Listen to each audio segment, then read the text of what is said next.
सो हे नमस्ते people, स्वागत है आपका फिर से एक नए ब्लॉग में। तो अगर आप लोग वीकेंड पे कहीं दूर जाने का सोच रहे हो आउट ऑफ महाराष्ट्र, तो आप स्टैचू ऑफ यूनिटी आ सकते हो, जो कि गुजरात में पड़ता है। तो अभी सबसे पहले आपको दादर स्टेशन आना है, वहाँ 11:30 का ट्रेन बुक करना है और सुबह सुबह अराउंड 7:30 बजे तक एकता नगर पहुँच जाएंगे। तो फिलहाल अभी देख ही सकते हो आप लोग,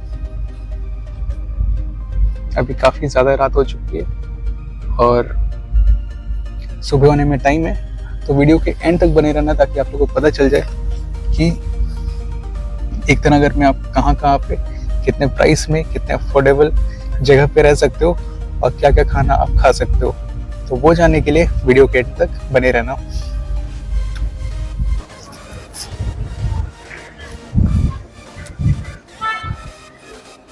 तो अभी सुबह सुबह हम पहुँच जाते हैं एकता नगर रेलवे स्टेशन और अभी कुछ 7:30 बज रहे हैं।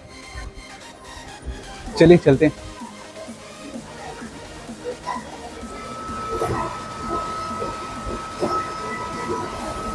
तो अभी हम आ चुके हैं एकता नगर रेलवे स्टेशन और यहीं सामने से ही आपको बसेस मिल जाएंगी।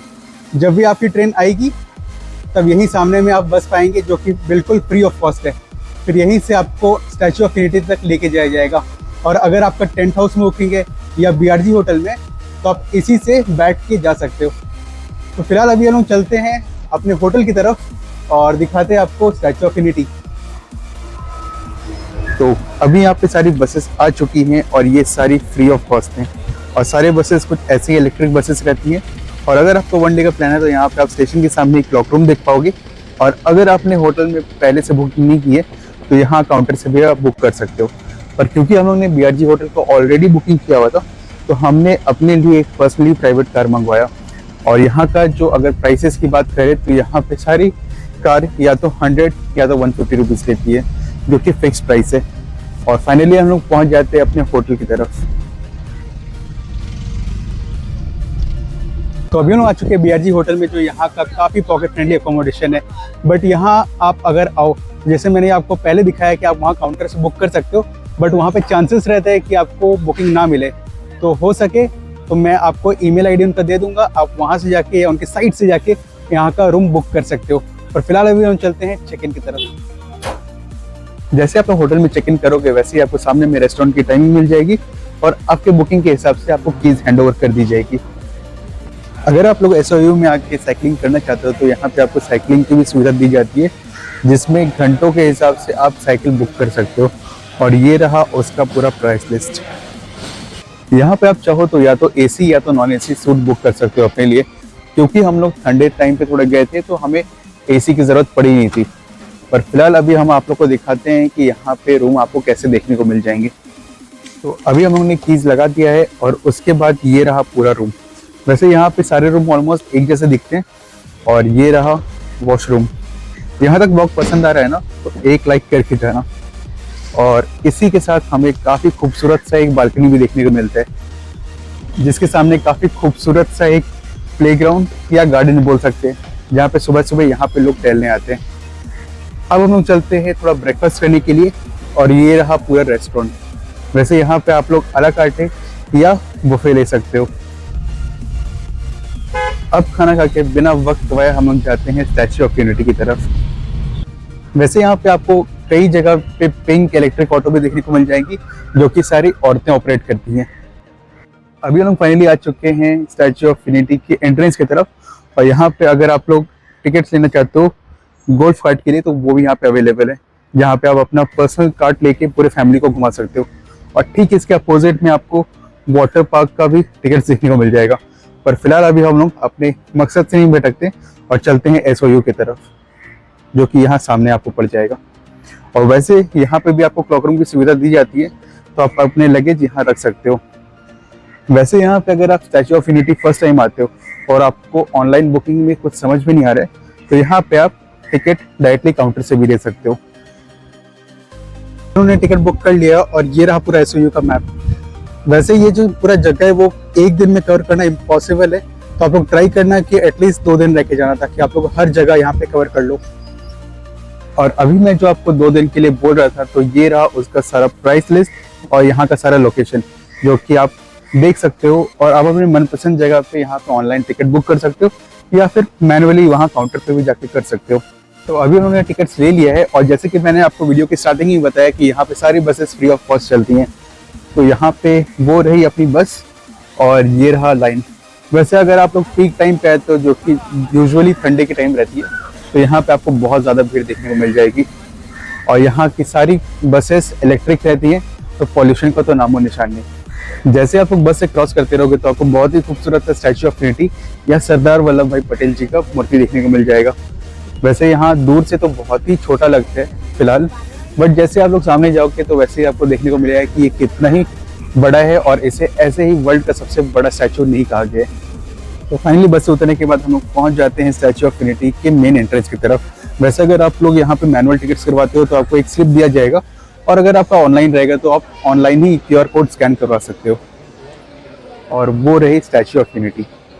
तो मैं जब यहाँ पे 2022 में आया था तो ऐसा कुछ बना नहीं था, बट अभी जाके ये काफ़ी ज़्यादा खूबसूरत बना दिया गया है। तो अभी हम आ चुके हैं दुनिया के सबसे बड़े स्टैचू की तरफ, जो कि है स्टैचू ऑफ यूनिटी, और ये बनाया गया है सरदार वल्लभ भाई पटेल के ऊपर। वैसे अभी हम अंदर ही घुसने वाले, तो चलिए दिखाते हैं कि इसके बारे में आप क्या क्या यहाँ पे जान सकते हो और सीख सकते हो। तो अगर आपके साथ कोई बुजुर्ग रहते हैं तो ये चीज़ उनके लिए परफेक्ट है, क्योंकि वो खड़े खड़े इजीली आगे तक पहुँच सकते हो, वो भी बिना थके। तो फाइनली हम रात के इतने लंबे सफ़र करने के बाद पहुँच जाते हैं स्टैचू ऑफ यूनिटी के नीचे। और ये जो बड़ी सी खूबसूरत सी स्टैचू ऑफ यूनिटी है, उसके ठीक नीचे ही आपको एक म्यूज़ियम भी देखने को मिल जाएगा, जहाँ पे आपको अपने भारत देश की आज़ादी के बारे में बहुत कुछ जानने को मिलेगा। पर पूरा म्यूज़ियम घुमाने से पहले आप लोग को ले चलते हैं सरदार वल्लभ भाई पटेल जी के दिल की तरफ, या फिर 15वें माले पे, जहाँ से आप पूरे नर्मदा नदी को और वहाँ के पूरे डैम को देख सकते हो। तो ये रहा व्यूइंग गैलरी एलिवेटर, जहाँ पे बुर्ज खलीफा का ही ओटिस कंपनी का लिफ्ट लगाया गया है, जो कि पूरे वर्ल्ड का 2nd number of highest speed elevator है। जैसे आप लिफ्ट में घुसोगे वैसे ही आपको पूरा स्टैचू का स्ट्रक्चर बनते हुए पोस्टर देखने को मिल जाएगा। तो जैसे कि हम स्टैचू ऑफ यूनिटी के बीच में पहुंच चुके हैं, तो चलिए फटाफट इसके फीचर्स के बारे में बताते हैं। तो इसकी जो हाइट है वो कुल 182 मीटर है। अब आप लोग सोच रहे होंगे कि इसका 181 या 183 क्यों नहीं, तो इसका रीज़न ये है कि गुजरात की विधानसभा में कुल इसकी 182 सीट्स रहती है। और अगर मैं इसकी बनावट की बात करूँ तो ये कॉपर, टिन और जिंक से बनाया गया, जिसका रीज़न ये है कि इसे हज़ारों साल तक कभी भी जंग नहीं लगने वाली है। और तो और ये 200 किलोमीटर प्रति घंटे की स्पीड की हवा को और 6.5 तक के भूकंप को आराम से झेल सकते हैं। अब सोचने वाली बात ये है कि स्टैचू को नर्मदा नदी के तट पे ही क्यों बनाया गया, और इसका जो चेहरा है वो डैम की तरफ ही क्यों देख रहा है। तो इसका रीज़न ये है कि आज़ाद भारत से पहले सरदार साहब का सपना था कि यहाँ पे एक डैम बनाया जाए और नर्मदा का जो पानी है वो कच्छ तक जाए, जो कि गुजरात की लाइफलाइन है। अब हम लोग आ जाते हैं वापस म्यूजियम की तरफ, जहाँ पे आपको आज़ाद भारत के बारे में, ये पूरे स्टैचू की बनावट के बारे में और यहाँ के बायोडाइवर्सिटी के बारे में जानने को मिल जाएगा। जैसे जैसे आप लोग इस म्यूजियम में और भी पढ़ोगे और जानोगे तो आपको ये समझ में आएगा कि आज़ादी में न केवल महात्मा गांधी बल्कि सरदार वल्लभ भाई पटेल ने भी सत्याग्रह किया था और जेल गए थे। पर आप हर जगह पे महात्मा गांधी जी का फोटो देख पाओगे, जैसे कि नोट पे और भी कई जगहों पर इस बीच कहीं ना कहीं सरदार वल्लभ भाई पटेल जी का जो योगदान है वो कहीं गुम हो गया था। तो इसी चीज़ को मद्देनजर रख के हमारे प्रधानमंत्री जी ने स्टैचू ऑफ यूनिटी का निर्माण किया, जिसको सरदार वल्लभ भाई पटेल जी के नाम पे रखा गया। तो अभी हम लोग म्यूजियम से निकल के सीधा चलते हैं सरदार वल्लभ भाई पटेल के स्टैचू के बिल्कुल पास। और यहाँ पे हर जगह पे एलिवेटर की सुविधा दी गई है, ताकि जितने भी लोग यहाँ पे आए तो उन्हें कभी भी ये सोचना ना पड़े कि इतने ऊपर जाने के लिए पूरा मेहनत करना पड़ेगा। और ये रहा सरदार वल्लभ भाई पटेल जी का स्टैचू। और जैसे ही शाम के 7 बज जाते हैं, वैसे यहाँ पे काफ़ी खूबसूरत सा लेज़र शो भी होता है, जो कि अगर आप लोग टिकट लेके जाओगे तो आप सामने बैठ के देख सकते हो, या फिर आप मेरी तरह ही यहाँ पे पार्किंग लॉट में बैठ के देख सकते हो। ठीक 7:30 बजे ये लेज़र शो खत्म हो जाता है और उसके बाद हम लोग फटाफट निकल जाते हैं बस में बैठ के नर्मदा आरती देखने के लिए। अगर आप लोग का सिर्फ एक दिन का स्टे है तो यहाँ पे आप नर्मदा आरती इजीली अटेंड कर सकते हो, जो कि 8:15 तक रहती है, क्योंकि यहाँ से मुंबई जाने वाली जो ट्रेन रहती है वो जनरली 8:30 के बाद की रहती है। पर अगर आप लोग पूरा स्टैचू ऑफ यूनिटी के आसपास में घूमना चाहते हो और 2 दिन है आपके पास, तो आप मेरी तरह ही BRT होटल में स्टे करके पूरे जगह को घूम सकते हो। फिलहाल अभी हम लोग चलते हैं नर्मदा घाट पे और आपको दिखाते हैं यहाँ की आरती।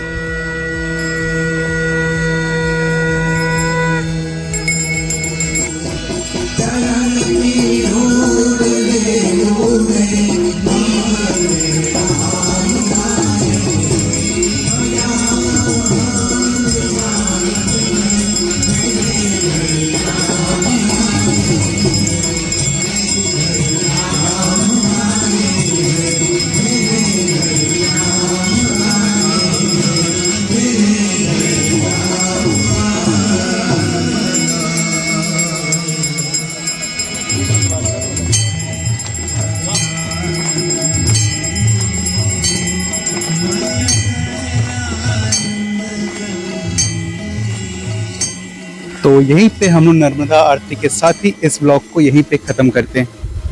तो ये था स्टैचू ऑफ यूनिटी का पूरा व्लॉग। अगर ये व्लॉग अगर आप लोग को इन्फॉर्मेटिव लगा तो वीडियो को लाइक कर देना, चैनल पर नए हो तो सब्सक्राइब कर देना और उन दोस्तों से शेयर करना जिनके साथ आप ये वीकेंड प्लान करना चाहते हो। तो मिलते हैं हम लोग नई जगह पे नए व्लॉग के साथ, तब तक के लिए टेक केयर, गुड बाय।